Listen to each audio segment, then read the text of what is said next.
धर्म प्रेमी बंधुओं, मेरे इस चैनल में आपका स्वागत है।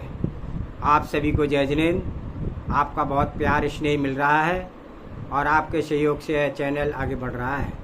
मेरे इस चैनल में प्रद्युम्न चरित्र का वर्णन चल रहा है।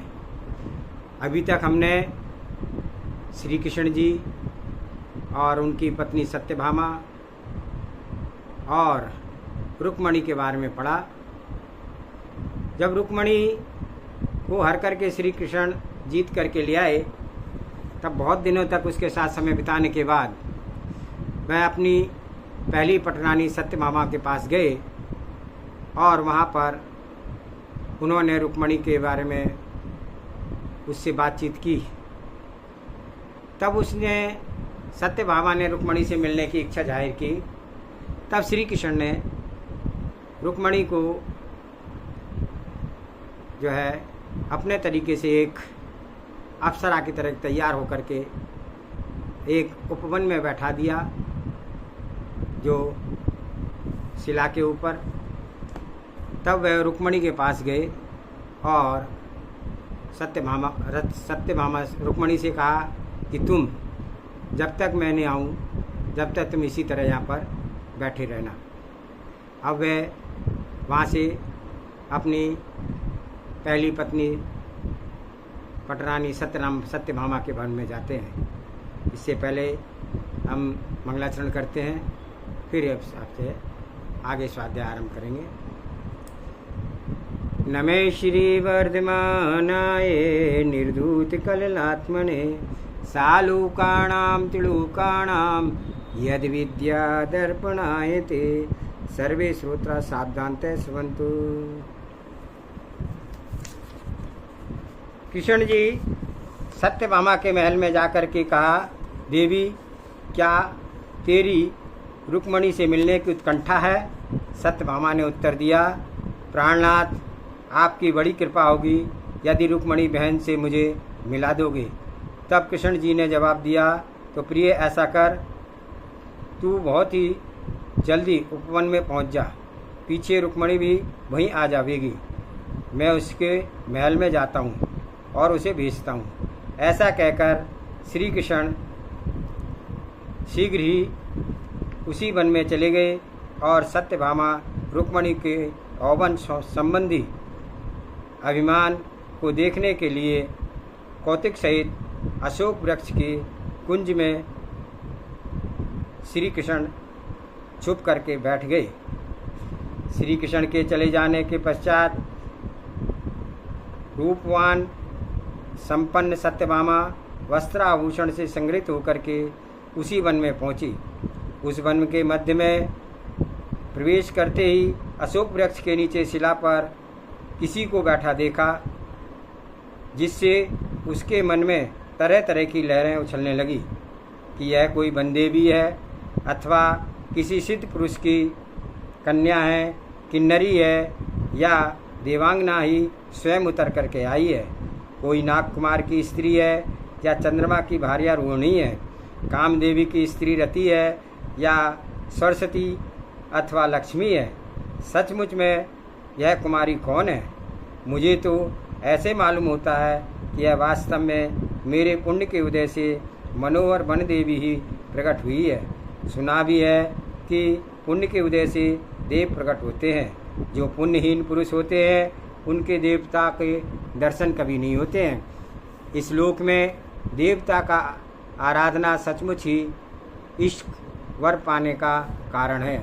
इसलिए अर्थात कृष्ण जी को अपने बस में करने के लिए मैं यदि भक्ति भाव से इस वन देवता की उपासना पूजा करूं तो अच्छा होगा।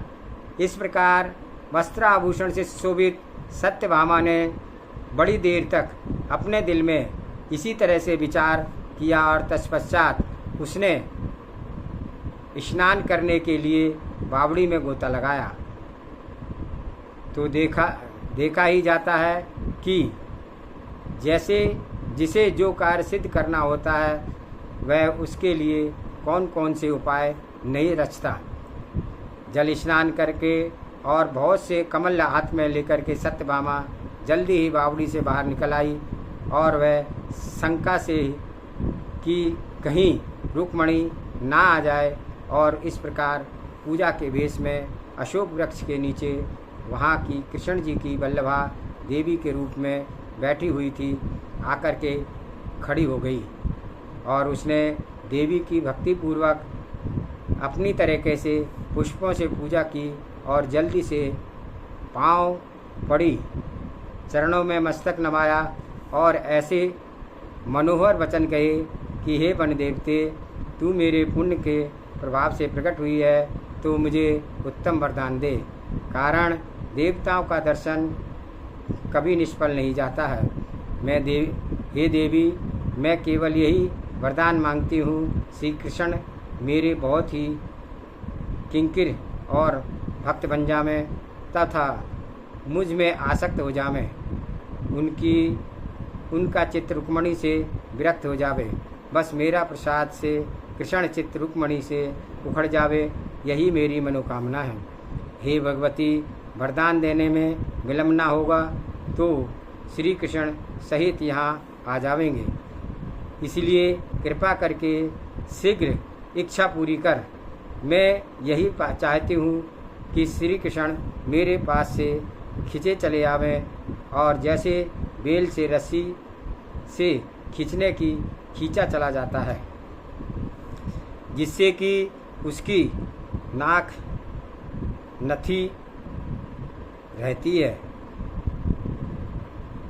हे माता, रुक्मणी को कृष्ण के हृदय पर लगा करके बस इसी वरदान, रुक्मणी को कृष्ण के हृदय से अलग कर दे, बस यही वरदान याचना करती हूँ, शीघ्र ही मुझे मुझ पर कृपा कर। इस प्रकार भक्तिपूर्वक प्रलाप करती हुई सत्यभामा ने अपने मस्तक उस वन देवता के चरणों में धर दिए।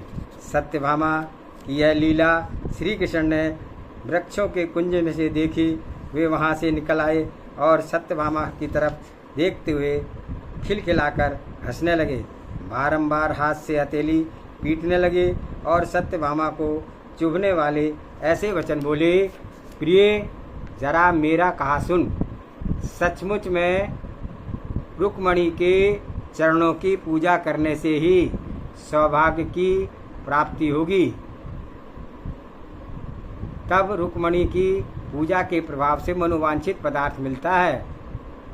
तो हे माननी, उसकी ओर तू इतना घमंड क्यों रखती है?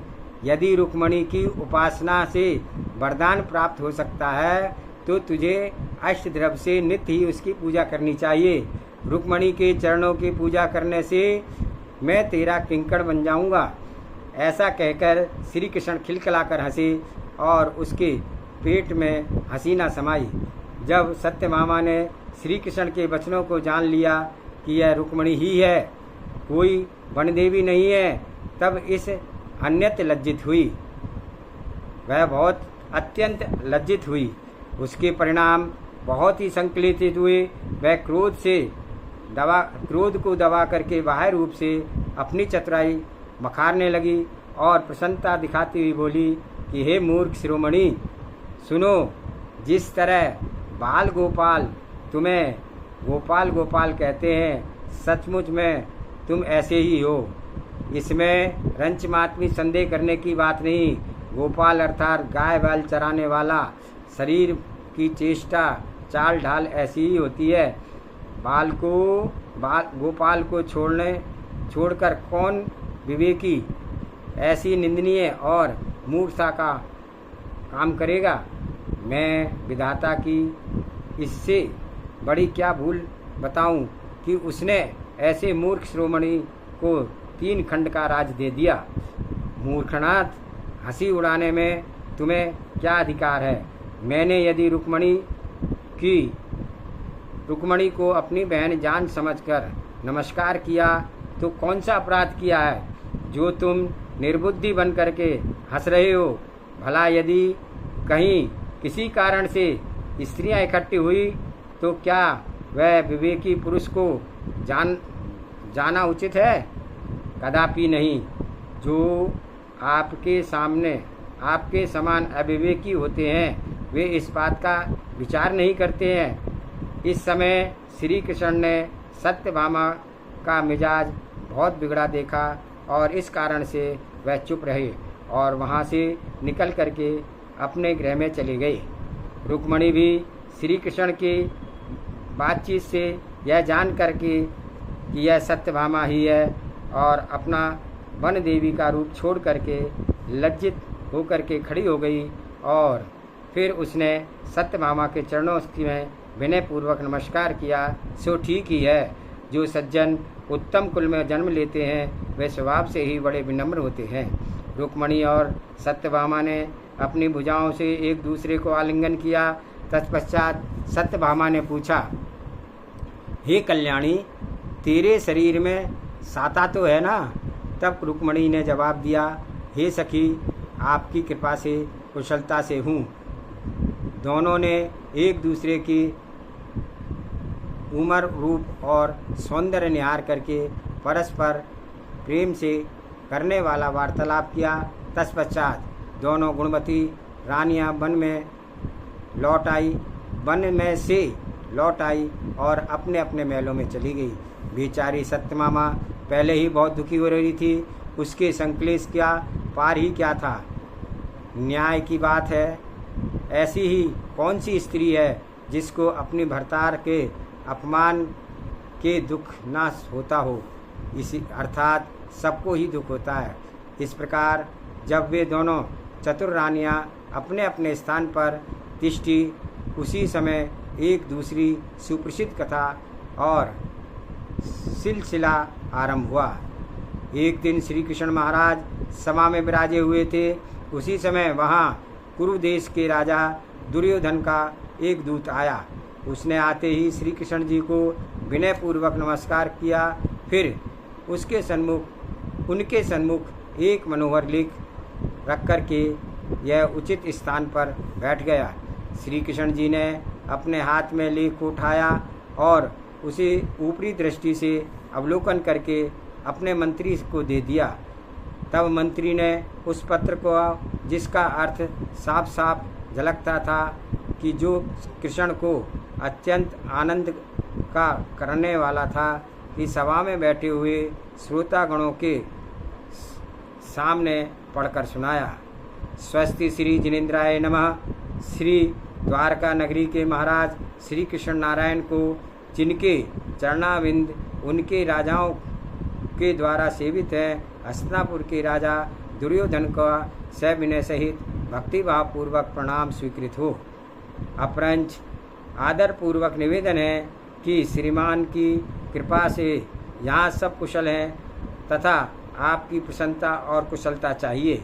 महाराज, यद्यपि हम सब आपके परोक्ष हैं, दूर रहते हैं, तथापि आप हमारे परम बंधु हैं, इसमें संदेह नहीं है। आप पूर्ण हितैषी हैं, अतएव आपसे कुछ प्रार्थना है, आशा है कि आप उसे अंगीकार करेंगे। वह यह है कि आपकी मेरी जो आगामी संतान होगी, अतएव आपसे कुछ प्रार्थना है, आप उसे अंगीकार करेंगे। वह यह है कि आपकी व मेरी जो आगामी संतान हो, उसका परस्पर विवाह विधि के अनुसार मित्रता का संबंध होना चाहिए, जिसकी सब सराहना करेंगे।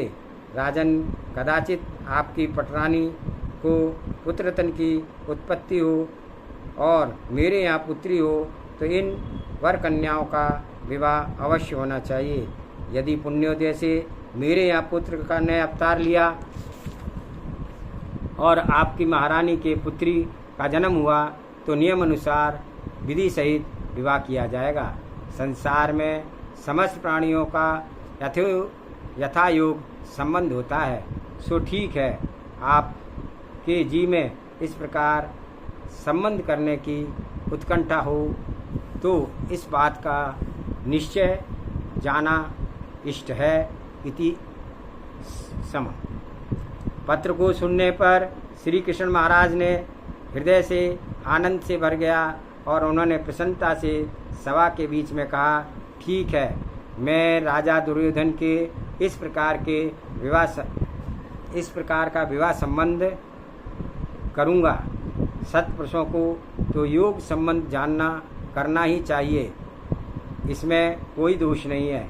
ऐसा कहकर श्री कृष्ण जी ने उस दूत को पान सुपारी वस्त्राभूषण प्रदान किए और संतुष्टि से उस दूत के साथ अपने दूत को भी भूषित करके विदा कर दिया। श्री कृष्ण जी के दूत भी राजा दुर्योधन के पास पहुँचे। उन्होंने राजा को सविनय नमन किया, वार्तालाप और संतोष किया और उपयुक्त संबंध का निश्चय कर लिया। तत्पश्चात दुर्योधन राजा ने भी श्री कृष्ण जी के दूत को वस्त्रालंकार आदि से प्रसन्न कर विदा कर दिया। जब दूत लौट कर आया तो उन्होंने सब समाचार सुनाए। तब राजा कृष्ण नारायण को बड़ी प्रसन्नता हुई और रुक्मणी को दूत के आने जाने के ये समाचार प्रकट नहीं हुए, केवल सत्यभामा को ही यह चर्चा मालूम हुई थी। अन्य किसी भी स्त्री को यह बात ना जान पड़ी।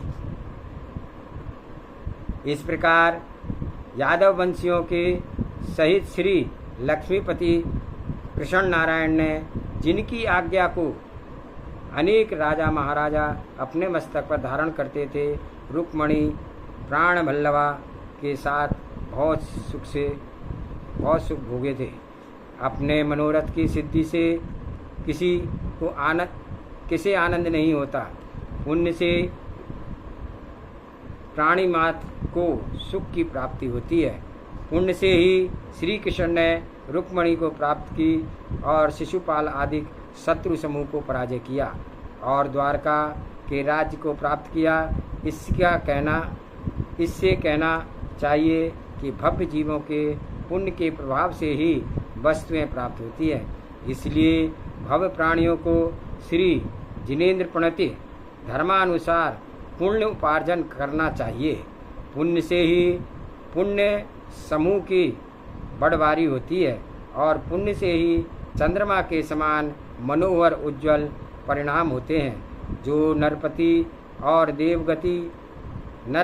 और देवगति के सुख तीन भुवन के मिलने कठिन हैं, वे सब पुण्य के प्रभाव से ही सहज को प्राप्त होते हैं।